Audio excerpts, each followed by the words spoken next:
বিসমিল্লাহির রহমানির রহিম। বাংলাদেশ প্রগতি লেখক সংঘ নরসিংদী কর্তৃক আয়োজিত একটি উন্মুক্ত আলোচনা সভায় গতকাল অংশগ্রহণ করেছিলাম। উক্ত আলোচনা সভার বিষয়বস্তু ছিল রাষ্ট্র সংস্কারের সুফল পেতে চাইলে সমাজ সংস্কার জরুরি। এই উন্মুক্ত আলোচনা সভায় নরসিংদীর বিভিন্ন শ্রেণী পেশার মানুষ অংশগ্রহণ করেছে এবং তারা তাদের মতামত প্রদান করেছে। উক্ত অনুষ্ঠানে উপস্থিত থেকে আমিও কিছু কিছু বিষয় নোট ডাউন করেছিলাম এবং আমাদের ছোট ভাই বালাক রাসেলের অনুরোধে আমরা এখন এটার এই অনুষ্ঠানের উপরে একটা মতামত অথবা প্রতিক্রিয়া দেওয়ার জন্য আমরা আজকে এখানে উপস্থিত হয়েছি এবং সেটা দিব।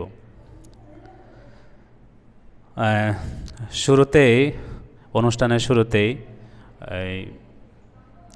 বিভিন্ন জন তাদের মতামত প্রকাশ করেছেন বিভিন্ন বিষয়ের উপরে। তার মধ্যে প্রথমে যে কয়েকটা বিষয় নিয়ে আমাদের একটু বিতর্ক তৈরি হয়েছে, বিতর্কের বিষয়গুলো নিয়ে আমি প্রথম কথা বলবো। সেটা হচ্ছে জনাব সুমন আজাদ, তিনি তার আলোচনায় বলেছেন 5ই আগস্ট স্বাধীনতা লাভ করেছে। আসলে তিনি প্রশ্ন রেখেছেন আমরা কার কাছ থেকে স্বাধীনতা পেয়েছি। এইখানে এই প্রশ্নটা আমার ব্যক্তিগত মতামত হচ্ছে, যদি আমরা বলি 5ই আগস্ট একটা স্বাধীনতা লাভ করেছি আমরা, এই স্বাধীনতাকে যদি আমরা স্বীকার না করি তাহলে আমার কাছে মনে হচ্ছে নতুন বাংলাদেশ গঠনে নতুন একটা সমস্যা সংকট তৈরি হবে। যেমন আপনাকে 5ই আগস্টের স্বাধীনতা আমাদের স্বীকার করতে হবে, এটা সত্যিকার অর্থেই একটা স্বাধীনতা ছিল। তবে এই 5ই আগস্টের পরবর্তীতে বাংলাদেশে বিভিন্ন সমস্যা তৈরি হচ্ছে।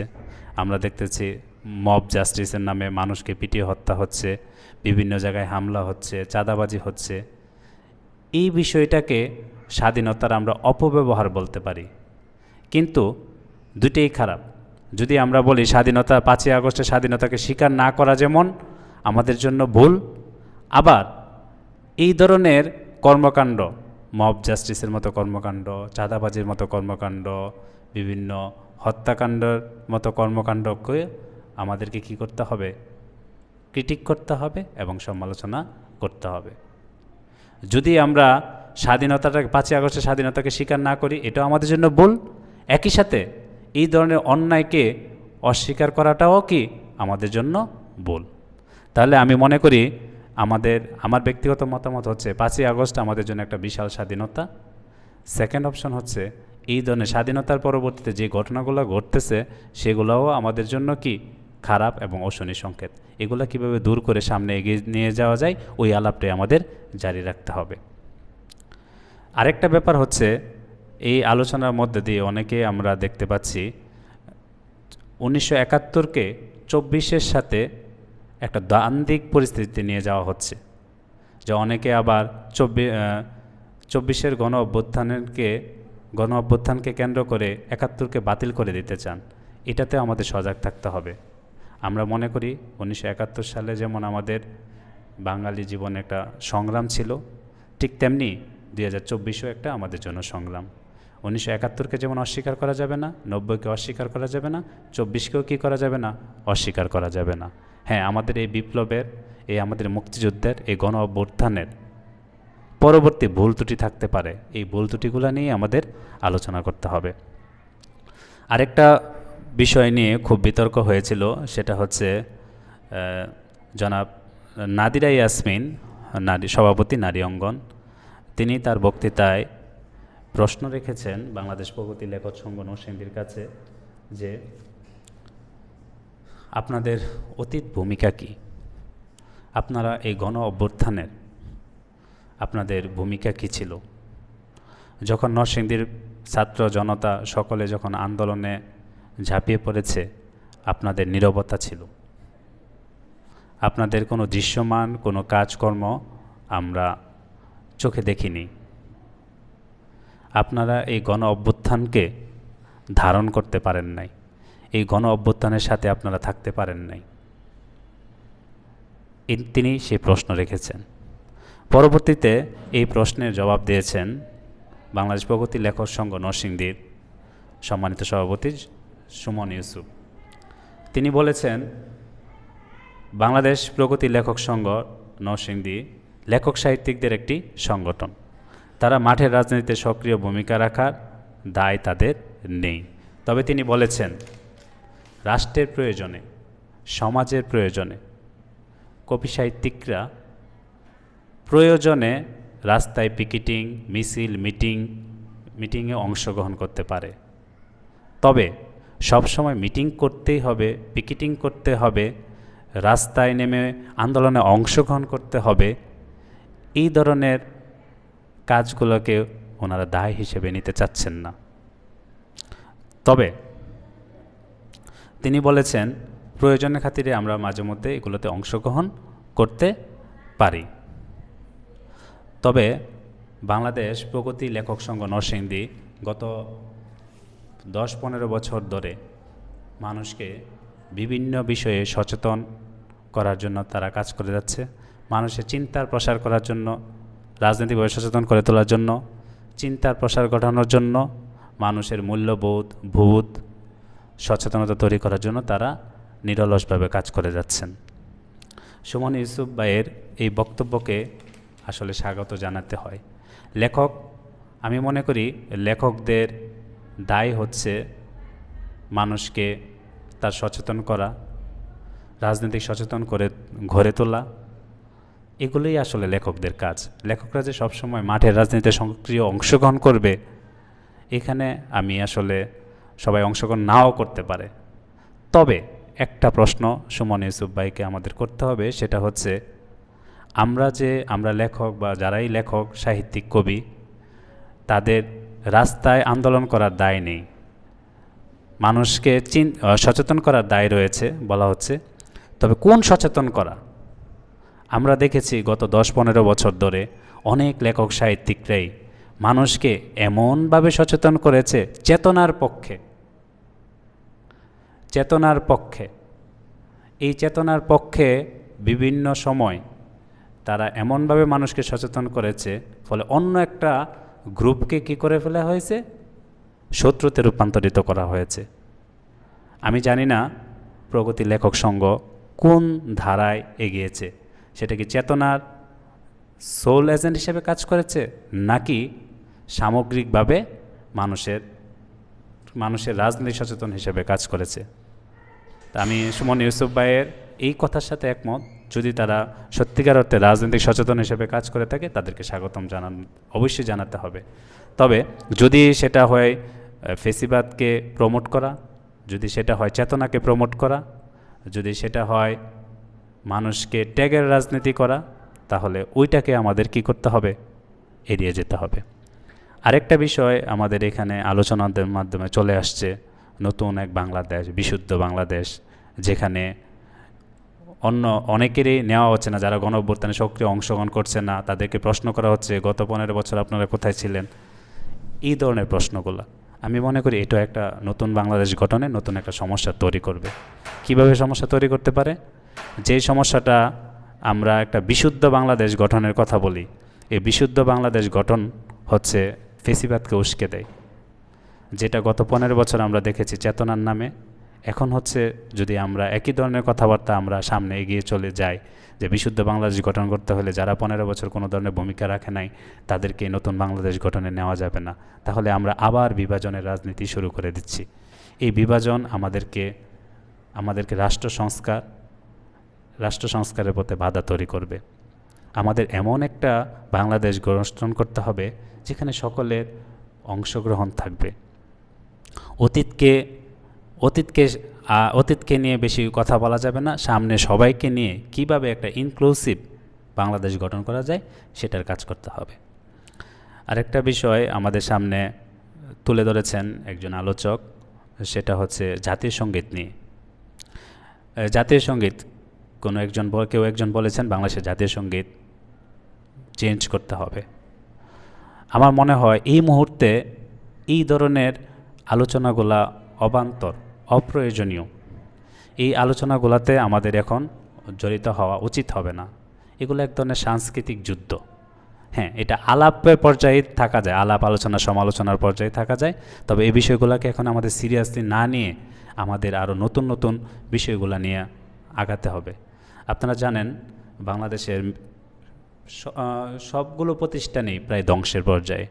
যদি আমরা কিছু কিছু প্রতিষ্ঠানের কথা বলি, যেমন বাংলাদেশ পুলিশ একটা নিষ্ক্রিয় অবস্থায় রয়েছে, নির্বাচন কমিশনের অবস্থা খারাপ, শিক্ষা প্রতিষ্ঠানের অবস্থাগুলোতে চলতেছে এক ধরনের নৈরাজ্য, আরও অর্থনৈতিক অবস্থা খারাপ, ব্যাংকগুলোর অবস্থা খারাপ, মানুষের কর্মসংস্থানের অবস্থা ভালো না। তাই আমাদের যে মৌলিক বিষয়গুলো আছে ওইগুলো নিয়ে আমাদের আলোচনা করতে হবে। সাংস্কৃতিক বিষয় নিয়ে সর্বোচ্চ আমরা আলোচনা করতে পারি, তবে এই বিষয়গুলো নিয়ে যুদ্ধ অবস্থায় চলে যাওয়া, বিভিন্ন পক্ষ এবং বিপক্ষে এক ধরনের লড়াই জারি করাটা হচ্ছে আমাদের কাছে এই মুহূর্তে এটা বোকামি। এটাকে আমরা এটাকে আমরা সহকারী হিসেবে নিতে পারি, কিন্তু মূল এজেন্ডা হিসেবে এটা আমাদের নেওয়া যাবে না। আরেকটা বিষয় হচ্ছে সবচেয়ে গুরুত্বপূর্ণ বিষয়, এখানে আমাদের মধ্যে একটা যে আমরা সংস্কারের কথা বলতেছি, আলটিমেটলি আসলে এই আমরা যারা এই ধরনের এই সচেতন মানুষ বলি বা প্রগতিশীল মানুষ বলি, যা আমরা সমাজে শিক্ষকরা বলি, যারা বিভিন্ন সময় এই ধরনের বিষয় নিয়ে কথা বলি, আসলে আমরা রাষ্ট্র সংস্কারে সরাসরি কোনো সত্যিকার অর্থে সরাসরি কোনো ভূমিকা রাখতে পারবো না। আমরা সর্বোচ্চ যেটা করতে পারবো আমাদের আলোচনার মাধ্যমে, আমাদের কথার মাধ্যমে, আমাদের বার্তাগুলা যারা রাষ্ট্র সংস্কার করবে তাদের কাছে পৌঁছে দিতে পারবে। সেই ক্ষেত্রে আমাদের যে কাজটা করতে হবে, আমাদের রাজনীতিবিদদের সাথে আমাদের একটা সংযোগ স্থাপন করতে হবে। সেই সংযোগটা কিসের মাধ্যমে হতে পারে? আমাদের আলোচনার মাধ্যমে হতে পারে, সেমিনারের মাধ্যমে হতে পারে, সরাসরি যোগাযোগের মাধ্যমে হতে পারে, অথবা আমরা আমাদের জনগণকে নিয়ে একটা প্রেশারাইজ গ্রুপ হিসেবে কাজ করে আমরা সেটা করতে পারি। তাহলে সেটা করতে গেলে আমাদের কি করতে হবে? তাহলে এটা হচ্ছে এই রাষ্ট্র সংস্কারের অনেকটা কাজটা হচ্ছে কেন্দ্রীয় পর্যায়ের কাজ। তাহলে আমরা নরসিংদীতে আমরা কি করতে পারি? আমরা নরসিংদীর বিভিন্ন সমস্যা, নরসিংদীর মানুষের বিভিন্ন চাওয়া পাওয়া নিয়ে কথা বলতে পারি। তাই আমার ব্যক্তিগত মতামত হচ্ছে যে কাজটা আমরা করবো সেটা হচ্ছে রাষ্ট্র কাঠামো পরিবর্তনের, রাষ্ট্র সংস্কারের আলাপটা আমরা জারি রাখবো, কিন্তু আমরা আঞ্চলিক বা নরসিংদীর মানুষ হিসাবে নরসিংদীর যে সমস্যাগুলো আছে সেই সমস্যাগুলো দূর করার জন্য আমাদের একটা সুন্দর পরিকল্পনা করা উচিত, আমাদের সমস্যাগুলো চিহ্নিত করা উচিত। এই সমস্যাগুলো চিহ্নিত করে আমাদের রাজনীতিবিদদের কাছে তুলে ধরা উচিত, যারা ভবিষ্যৎ বাংলাদেশকে নেতৃত্ব দেবে। সেটা ছাত্ররা হইতে পারে, আমাদের দেশের বিদ্যমান রাজনীতিবিদরা হইতে পারে, আমাদের দেশের বিদ্যমান রাজনৈতিক দলগুলোর কাছে আমাদের বার্তাগুলো পৌঁছায় দিতে হবে। এবং আমরা যদি জনগণকে সেইভাবেই প্রস্তুত করতে পারি, রাজনীতিবিদরা তাদের দলের নিজস্ব কর্মকাণ্ড আমাদের মতো করে পরিচালনা করতে বাধ্য হবে, যদি আমরা সেভাবে জনগণের সামনে বিষয়গুলো উপস্থাপন করতে পারি। সেটা কি? সেটা হচ্ছে যেমন নরসিংদীতে আমরা খুবই, যদি প্রথম জিনিসটা দেখি চিকিৎসা ব্যবস্থা নিয়ে, নরসিংদীতে আমরা জানি দুইটা হসপিটাল আছে সরকারি, একটা জেলা হসপিটাল, একটা হচ্ছে নরসিংদী সদর হসপিটাল। আমি যদি যাই দেখবেন এই হসপিটালের অবস্থা খুবই খারাপ। দুঃখজনক হচ্ছে গত 15 বছর আমরা নরসিংদীর মানুষ, গত 15 বছর বা স্বাধীনতার পর থেকে আমরা বলি আমরা নরসিংদীর মানুষ হিউজ পরিমাণ টাকা সরকারকে ট্যাক্স দিয়েছি।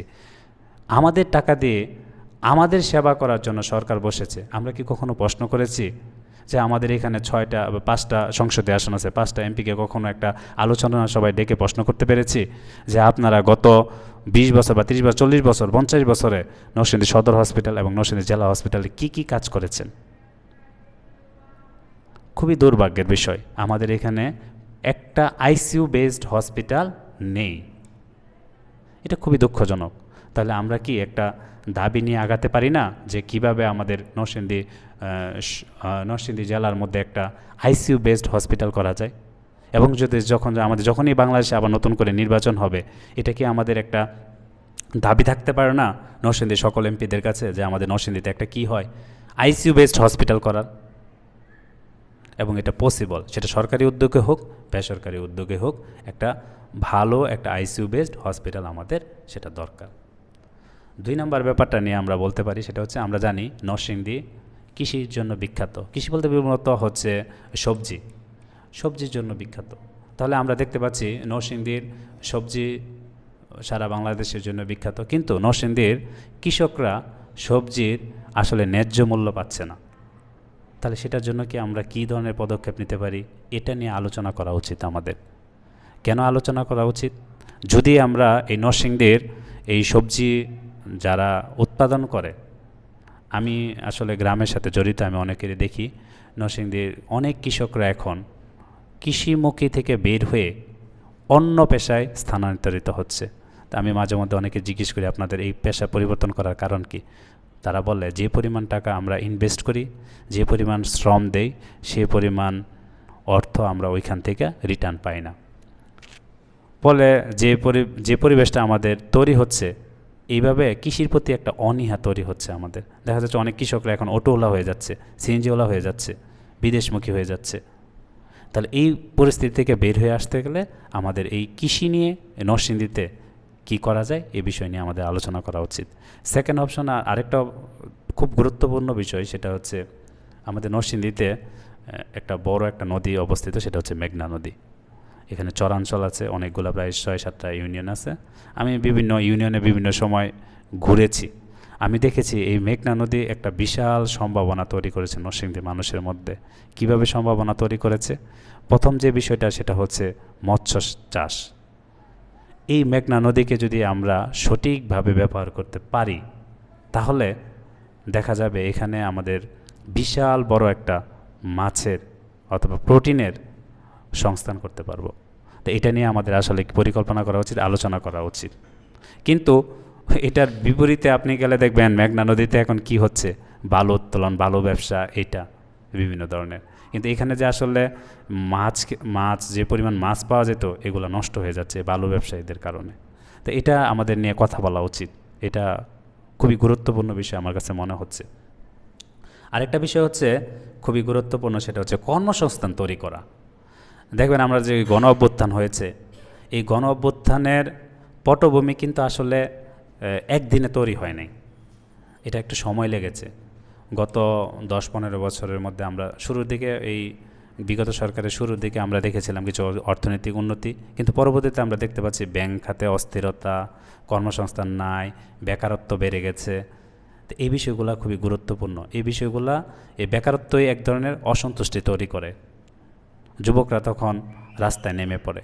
তাহলে আমাদের এইখানে ছাত্র জনতা যুবকদেরকে কিভাবে কর্মসংস্থানে নিয়োজিত করা যায়, এই ব্যাপারটা নিয়ে আমাদের আলাপ আলোচনা করতে হবে।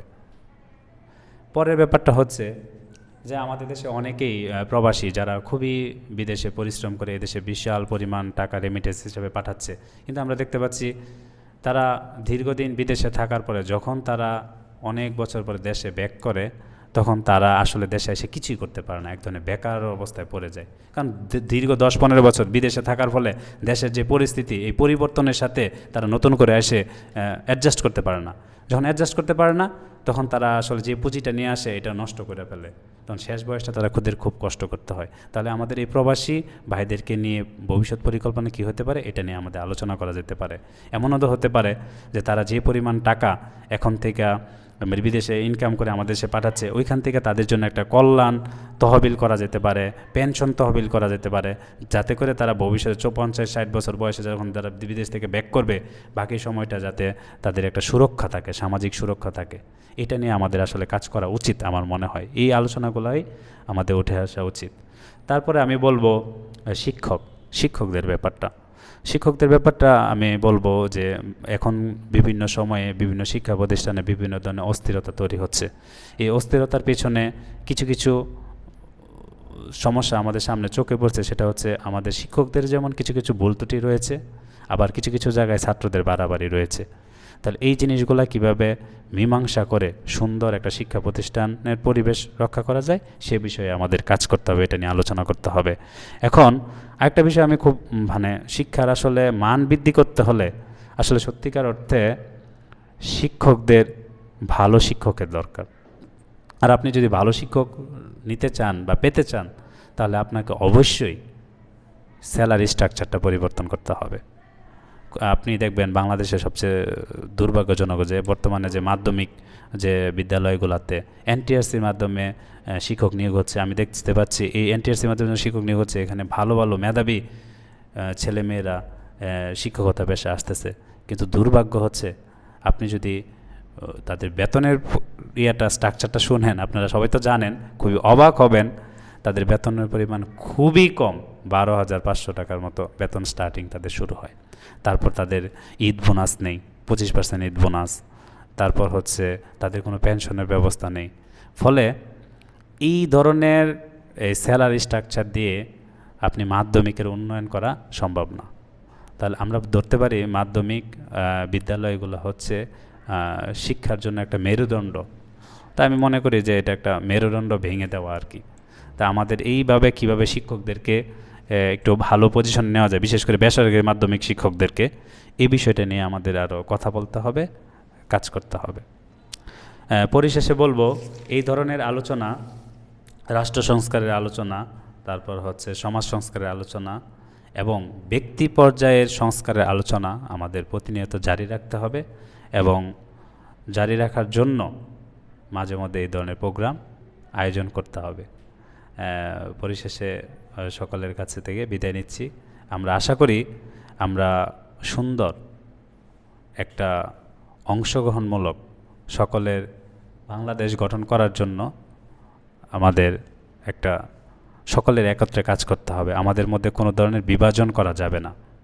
আমরা দেখেছি অতীতের বিভাজনের কারণেই ফেসিবাদ এসেছে আমাদের। ট্যাগের রাজনীতি করা যাবে না।